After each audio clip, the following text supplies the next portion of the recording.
अच्छा, इस लेक्चर के अंदर हम लोग जो है ना वो एक्सपेक्टेड फ्रीक्वेंसीज़ के ऊपर बात करेंगे, ठीक है।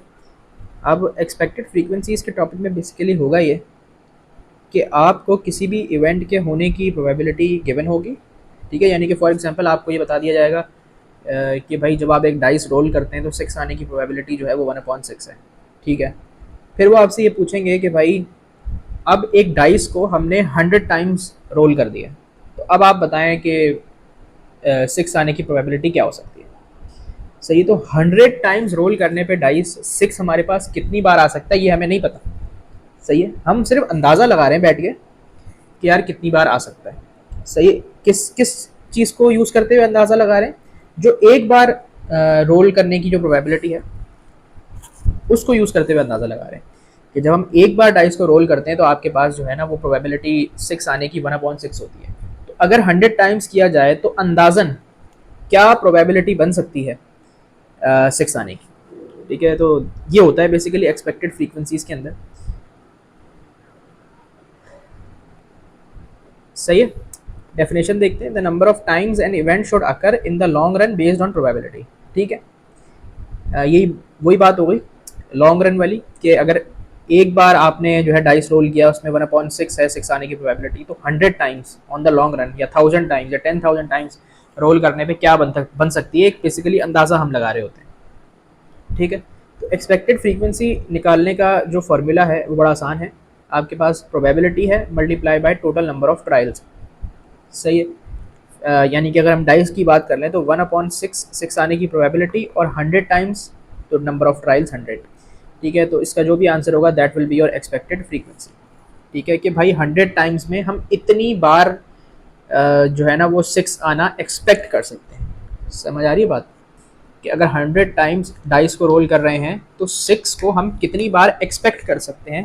The number of times we are expecting the 6, that is basically expected frequency.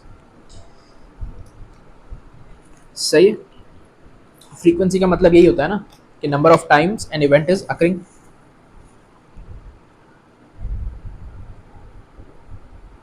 अगर अपनी पहली एग्जांपल देखते हैं, पहली एग्जांपल है हमारे पास tossing a coin 100 times expected heads, ठीक है। एक कॉइन है, अगर हम उसे 100 टाइम्स टॉस करें तो आउट ऑफ 100 कितने टॉस के ऊपर, कितनी टॉसेस के ऊपर आपके पास जो है ना वो हेड्स आ सकते हैं। सही है, अगर एक कॉइन को हम 100 टाइम्स टॉस कर रहे हैं तो आउट ऑफ 100 कितनी बार ऐसा हो सकता है हमारे पास अंदाजन कि हमारे पास हेड आ जाए, ठीक है। तो एक्सपेक्टेड हेड्स हमें निकालने। तो देखिए एक्सपेक्टेड फ्रीक्वेंसी का हमने फॉर्मूला पढ़ा कि probability multiply by total trials, ठीक है। शॉर्ट फॉर्म में लिख रहा हूँ। तो अब इसी फॉर्मूले को हम यूज़ करेंगे। आपके पास जो आपकी प्रोबेबिलिटी है वो होगी हेड्स आने की, ठीक है। और टोटल ट्रायल्स आपके हो जाएंगे 100, तो आपके पास आपकी क्या आ जाएगी, एक्सपेक्टेड फ्रीक्वेंसी आ जाएगी। सही है, तो जब भी आप किसी एक कॉइन को टॉस करते हैं तो आपके पास हेड्स आने की प्रोबेबिलिटी क्या होती है, 1/2। सही है, जब भी एक कॉइन को आप एक बार टॉस करते हैं तो हेड्स आने की प्रोबेबिलिटी क्या होती है, 1/2। क्यों? क्योंकि आपके फेवरेबल आउटकम्स एक ही हैं, हेड्स, और आपके टोटल आउटकम्स होते हैं दो, हेड्स और टेल्स, ठीक है। तो फेवरेबल अपॉन टोटल, इसको कर देंगे मल्टीप्लाइड बाय 100, आंसर आ जाएगा 50। ये आपकी आ गई एक्सपेक्टेड फ्रीक्वेंसी। इसका मतलब ये है इस 50 का कि भाई अगर हम किसी कॉइन को 100 टाइम्स टॉस कर रहे हैं ना तो हम ये एक्सपेक्ट कर सकते हैं कि उसमें से 50 टाइम्स हेड्स आ जाए। अब ज़रूरी नहीं है ऐसा ही होगा भाई, आप जब टॉस करने बैठेंगे तो हो सकता है आपके पास 70 टाइम्स हेड्स आ जाए और 30 टाइम्स टेल्स आए, ठीक है। जब आप क्या कहते हैं इसको टॉस करेंगे हो सकता है आपके पास जो है ना वो सारे के सारे टेल्स आ जाएं, एक भी हेड्स ना आए, ये भी हो सकता है। या सारे के सारे हेड्स आ जाएं, एक भी टेल ना आए, ये भी हो सकता है, ठीक है ना। तो जब करने बैठेंगे तो क्या होगा, इस पे बात नहीं हो रही, हम एक्सपेक्ट क्या कर रहे हैं कि क्या हो सकता है, मोस्ट लाइकली क्या है प्रोबेबिलिटी के हिसाब से, ठीक है। तो that is basically expected frequencies. तो उसका सिंपल सा formula probability of the event multiply कर देंगे by the total number of trials, तो आपके पास क्या आ जाएगी, उस इवेंट की expected frequency. Example number 2, dice वाली आ गई, रोलिंग अ डाइस 60 टाइम्स, ठीक है, एक्सपेक्टेड 6 आपको पता करना है। तो आपके पास जो फॉर्मूला था एक्सपेक्टेड फ्रीक्वेंसी का था वो था probability of the event multiply by total number of trials. अब जब आप डाइस को एक बार रोल करते हैं तो 6 आने की प्रोबेबिलिटी क्या होती है, ठीक है, वो होती है 1/6। 1 आपके फेवरेबल आउटकम्स है 6, और 6 होते हैं टोटल आउटकम्स डाइस के ऊपर आपके पास। तो 1/6 को मल्टीप्लाई कर देंगे टोटल नंबर ऑफ ट्रायल्स यानी कि 60 के साथ। 60 टाइम्स आपके पास टोटल ट्रायल्स हैं आपके, तो ये आपके पास क्या आंसर आ जाएगा 10 टाइम्स, ठीक है। तो ये 10 टाइम्स हमें क्या बता रहा है, ये हमें ये बता रहा है कि भाई जब एक डाइस को एक बार रोल किया जाता है तो उसकी प्रोबेबिलिटी जो है ना वो होती है 1/6। तो अगर एक डाइस को हम 60 टाइम्स रोल करते हैं तो कितनी बार, कितने टाइम्स हम एक्सपेक्ट कर सकते हैं कि आपके पास 6 आ जाए, तो दैट विल बी 10 टाइम्स, ठीक है, कि 10 बार आपके पास 6 आ सकता है अंदाजन, ठीक है। यहाँ पर मैंने 2 पॉइंट्स लिखे हैं एक्सपेक्टेड फ्रीक्वेंसीज के बारे में कि expected frequencies are based on theory, सही है, यानी कि वही बात है कि भाई हम अंदाज़ा लगा रहे हैं, प्रैक्टिकली जब करने बैठेंगे तो वैल्यूज़ आगे पीछे हो सकती हैं। ज़रूरी नहीं है कि जब मैं 60 टाइम्स डाइस को रोल करूँगा तो 10 टाइम्स ही 6 आएगा, भाई 15 टाइम भी आ सकता है, 20 टाइम्स भी आ सकता है, 60 टाइम्स भी आ सकता है और 0 टाइम्स भी आ सकता है, कुछ भी पॉसिबल है, ठीक है। तो ये सिर्फ थ्योरी बेस्ड है, प्रैक्टिकली जब करने बैठेंगे तो वैल्यूज़ चेंज हो। अच्छा, उसके बाद कह रहे हैं कि बिगर सैंपल्स हैव मोर एक्यूरेसी, यानी कि जितने ज़्यादा आपके पास जो है ना वो नंबर ऑफ ट्रायल्स होंगे ना उतनी ज़्यादा आपके पास एक्यूरेसी होगी, ठीक है, उतना एक्यूरेटली आप प्रिडिक्ट कर पाएंगे, सही है। जैसे कि example, rolling a dice 1000 times will give you more accurate expected frequency compare to rolling 100 times, ठीक है, कि 1000 टाइम्स क्या कहते हैं रोल करना जो है ना वो आपको ज़्यादा एक्यूरेट वो देगा आंसर कंपेयर टू 100 टाइम्स। जैसे कि यहाँ पर हमने 60 किया ना, अगर मैं इसको 600 कर दूँ तो मेरा आंसर ज़्यादा एक्यूरेट हो जाएगा, अगर मैं 6000 कर दूँ तो मजीद एक्यूरेसी की तरफ चला जाएगा, सही है। मेरी जो प्रेडिक्शन है ना वो मजीद एक्यूरेट होती जाएगी अगर मैं नंबर ऑफ सैंपल्स को बढ़ाता जाऊँगा, सही सही है। तो ये हमारे पास एक्सपेक्टेड फ्रीक्वेंसीज का कॉन्सेप्ट था। अब ज़रा ना इसके पास पेपर्स हम देख लेते हैं। पहले सवाल में कह रहे हैं कि कमाल records the number of phone calls he receives at work each day for 20 days. The results are shown in the table. सही है। Find the relative frequency of Kamal receiving 0 to 5 phone calls at work in one day. अब relative frequency का concept मैं already statistics के अंदर पढ़ा चुका हूँ और मैं उसका लेक्चर जो है वो भी इस प्लेलिस्ट में डाल दूंगा, तो आप इस वीडियो से पहले रिलेटिव फ्रीक्वेंसी वाली प्लेलिस्ट ज़रूर वीडियो ज़रूर देख लीजिएगा, ठीक है, उसके बाद आप इस वीडियो को देखिएगा। अच्छा, सबसे पहले सवाल में हमें निकालनी है रिलेटिव फ्रीक्वेंसी, ठीक है। तो रिलेटिव फ्रीक्वेंसी हमारे पास होती है frequency of the event upon the total frequency. अब हमें क्या पता करना है, रिलेटिव फ्रीक्वेंसी ऑफ कमाल रिसीविंग 0 to 5 फोन कॉल्स, तो 0 to 5 फोन कॉल्स की फ्रीक्वेंसी 9 है अपॉन द टोटल फ्रीक्वेंसी हमारे पास 20 है, सही है, टोटल 20 डेज का डेटा है, 20 फ्रीक्वेंसी हमारी टोटल, ये हमारी रिलेटिव फ्रीक्वेंसी आ गई। फिर पार्ट बी में कह रहे हैं कि कमाल works for 160 days, find the number of these days कमाल वुड एक्सपेक्ट टू रिसीव 11 और मोर फोन कॉल्स एट वर्क। सही, अब यहाँ पर आपको निकालनी है एक्सपेक्टेड फ्रीक्वेंसी किस चीज़ की, टू रिसीव 11 और मोर फोन कॉल्स एट वर्क, सही है। तो हमने अभी एक्सपेक्टेड फ्रीक्वेंसी का फॉर्मूला देखा था कि probability of the event multiply by total number of trials. तो इवेंट की प्रोबेबिलिटी क्या होगी हमारे पास, इवेंट है क्या पहले तो ये देख लेना कि रिसीव 11 और मोर फोन कॉल्स, तो 11 to 15 फोन कॉल्स आपके पास हो गई 4 और 16 फोन कॉल्स हो गई 2। तो 11 और मोर के अंदर 11 से ज़्यादा वाली सारी आएंगी, यानी कि ये 16 वाली भी इसमें ऐड होंगी क्योंकि 16 और मोर भी तो 11 से ज़्यादा ही है ना, सही है। 11 to 15 वाली भी 4 कॉल्स आएंगी और जो 16 से ज़्यादा वाली हैं वो भी इसमें आएंगी। तो टोटल आपके पास क्या हो गई 6 अपॉन टोटल फ्रीक्वेंसी जो कि थी 20, सही है, ये 20 आपके favourable outcomes upon the total outcomes, और इसको अब आप मल्टीप्लाई कर देंगे बाय द टोटल ट्रायल्स जो कि हैं 160, तो आपके पास आपका आंसर आ जाएगा।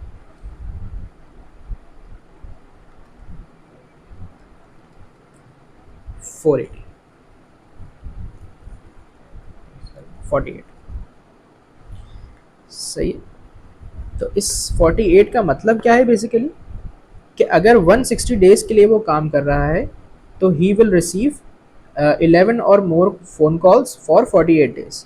कि 48 डेज आउट ऑफ 160 ऐसे हो सकते हैं जिसमें उसको 11 या उससे ज़्यादा फ़ोन कॉल्स आ सकती हैं।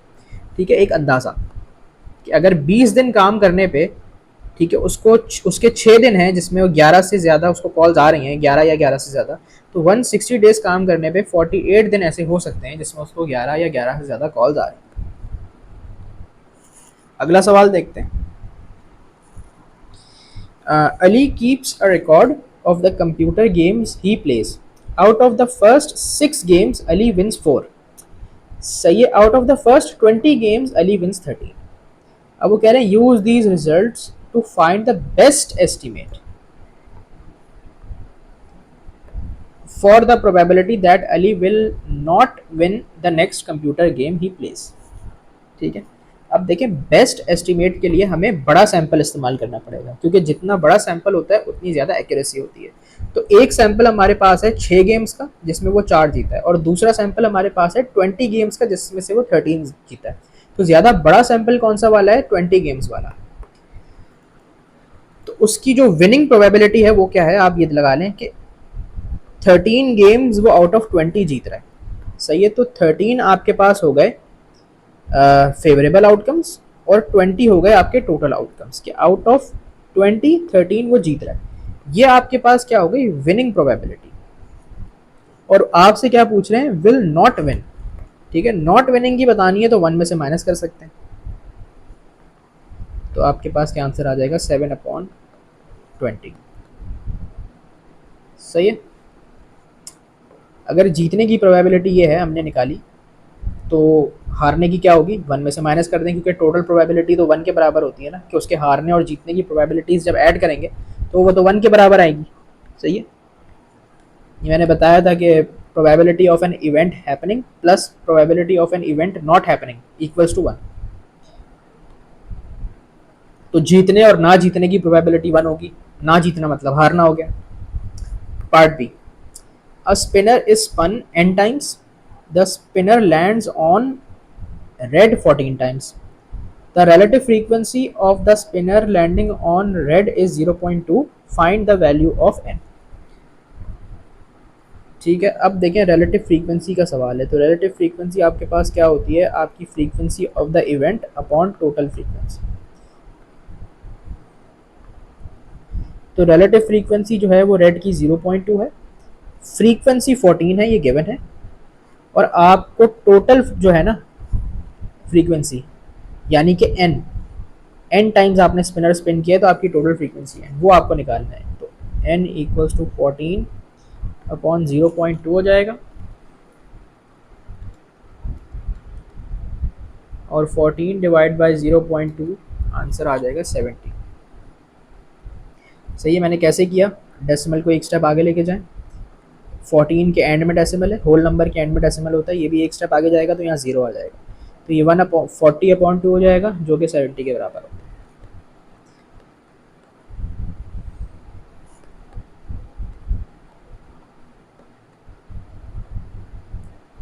ठीक है, 2 सवाल हमारे। अगले सवाल में वो कह रहे हैं कि Azra has a spinner, the sections are coloured red blue yellow green. ठीक है, एक स्पिनर है, उसके ऊपर 4 कलर्स हैं।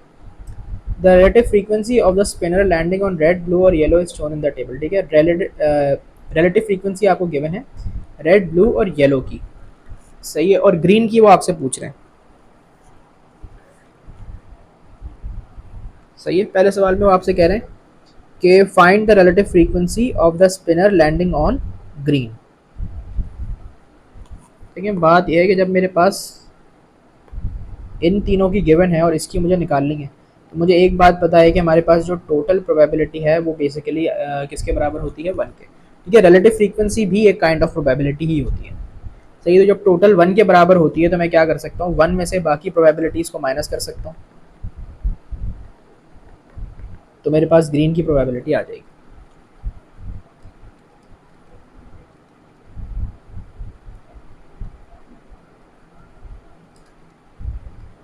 तो ये हो जाएगा 0.35।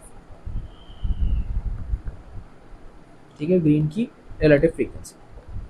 अच्छा, अब अगले पार्ट में वो आपसे कह रहे हैं कि Azra spins the spinner 150 times, how many times would she expect the spinner to land on blue. ठीक है, एक्सपेक्टेड फ्रीक्वेंसी आपको निकालनी है ब्लू की, तो प्रोबेबिलिटी लेंगे ब्लू की, मल्टीप्लाई कर देंगे बाय टोटल ट्रायल्स। तो ब्लू की प्रोबेबिलिटी आपके पास 0.3 है, टोटल ट्रायल से मल्टीप्लाई करेंगे तो ये आपके पास आंसर आ जाएगा 45।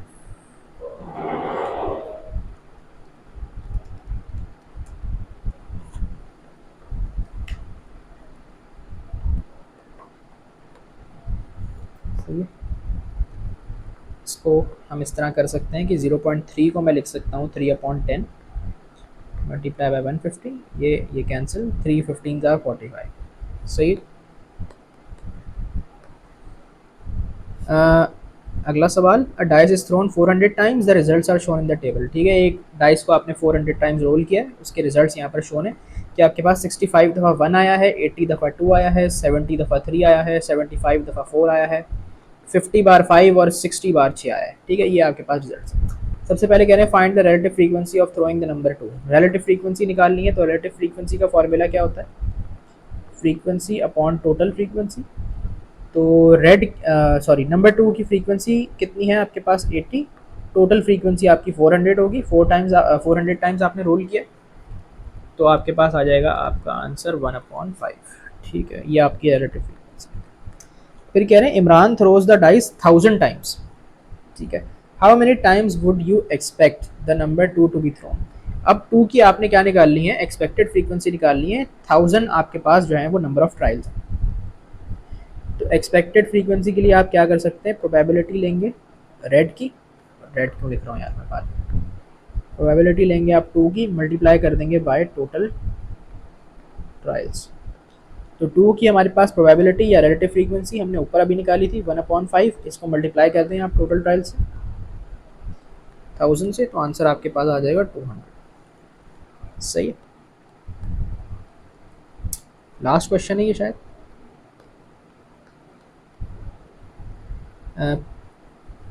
अ 5 साइडेड स्पिनर इज नंबर्ड 1 2 3 4 5। ठीक है, एक स्पिनर है, 5 उसके ऊपर नंबर्स हैं 1 2 3 4 5 करके। Ashraf spun the spinner 200 times, 200 times वो स्पिनर जो है आपने स्पिन किया है, the results are shown in the table. ठीक है, तो 1 आपके पास 30 बार आया है, 2 25 बार, 3 50 बार, 4 55 बार आ गया है और 5 40 बार आया। पहले कह रहे हैं calculate the relative frequency that the spinner lands on 3। तो 3 की फ्रीक्वेंसी लेंगे अपॉन टोटल फ्रीक्वेंसी करेंगे, तो आपके पास क्या आ जाएगा 1/4। फिर कह रहे हैं Maryam spins the spinner 20 times, how many times would you expect the spinner to land on 3। ठीक है, अब आपको एक्सपेक्टेड फ्रीक्वेंसी बतानी है 20 ट्रायल्स के लिए 3 की, तो आप प्रोबेबिलिटी ऑफ 3 को मल्टीप्लाई कर देंगे 20 से, तो प्रोबेबिलिटी ऑफ 3 आपने अभी ऊपर निकाल ली 1/4 मल्टीप्लाई बाई 20, आंसर आ जाएगा 5। ठीक है, पार्ट सी में कह रहे हैं कि Ashraf claims my result show that the spinner is fair, is his claim correct, give a reason for your answer. सही है, वो अशरफ ये कह रहे हैं कि भाई मेरे रिजल्ट्स जो है ना वो ये शो कर रहे हैं, बेसिकली ये जो उसके रिजल्ट्स हैं कि आपके पास तमाम नंबर्स के आने की जो प्रोबेबिलिटी है ना वो इक्वल है, यानी कि सब नंबर इक्वली आपके पास आएंगे स्पिन करने पे, तो स्पिनर आपके पास ना फेयर है। फेयर होने का मतलब ये है कि तमाम नंबर्स के आने की जो प्रोबेबिलिटी है वो ऑलमोस्ट बराबर है। ठीक है, तो अब वो पूछ रहे हैं कि is his claim correct, give a reason, तो हम कहेंगे नो। क्यों, क्योंकि भाई आपके पास 30 बार 1 आ रहा है, 25 बार 2 आ रहा है, फिर 50 बार 3 आ रहा है, 55 बार 4 और फिर 40 बार 5। ठीक है, तो ये फेयर कहाँ से हो गया, फेयर तो तब होता ना जब सब जो है वो 40 टाइम्स आ रहे होते हैं, या सब 45 टाइम्स इस तरह से आ रहे होते हैं। तो ये तो बड़े डिफरेंट जो है आपके पास नंबर्स हैं, प्रोबेबिलिटीज़ में तो बहुत ज़्यादा फ़र्क है इनमें। तो नो, बिकॉज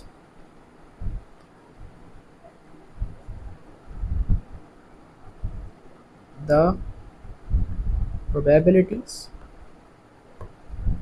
ये कह सकते हैं कि द फ्रीक्वेंसीज ऑफ